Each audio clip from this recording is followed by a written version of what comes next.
80வது ஸ்லோகம். ஒளியும் இடையில் கட்டிய கொடி.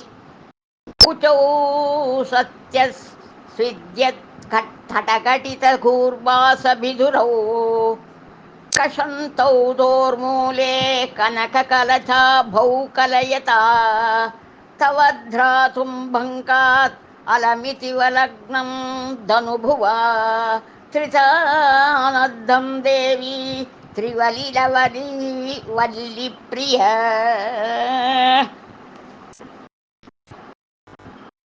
நெற்றிக் கழுத்து மற்றும் இடை ஆகிய பகுதிகளில் மெல்லிய 3 ரோகைகள் காணப்படும் என சாமுத்திரிகா சாஸ்திரத்தில் கூறப்பட்டுள்ளது.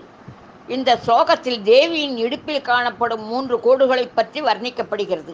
இயற்கையிலேயே மெல்லிய இடையும் பருத்த சனங்களையும் உடைய தேவி தனது பத்தியாகிய பரமனின் பெருமைகளை எண்ணிய நொடியில் வியர்த்து மார்புகள் விம்மி பருக்க உடலோடு ஒட்டியிருக்கும் ரவிக்கை கிழிந்து கக்கங்கள் உராயும் தங்கக் கலசங்கள் போன்று ஒளிரும் ஸ்தனங்கள், அவைகளை இவ்வாறு விம்மி பருக்க காரணமாயிருந்த மன்மதன் தேவியின் நுண்ணிய இடைக்கு இதனால் ஏதும் துன்பம் வராது காக்க எண்ணி அதை 3 சுற்றுகளாக வள்ளிக்கோடுகளாய் சுற்றியிருப்பது போன்று இடையில் ரேகைகள் காணப்படுகின்றன.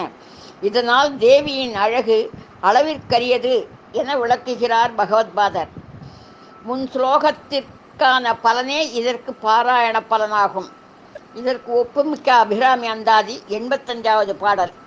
பார்க்கும் திசைதோறும் பாசாங்குஷமும் பனிச்சிறை வண்டு ஆர்க்கும் புதுமலரைந்தும் கரும்பும் தன் அல்லலெல்லாம் தீர்க்கும் திரிவுடையாள் திருமேனியும் சிற்றிடையும் வார்க்கும் குங்கும முலையும் முலைமேல் முத்து மாலையுமே.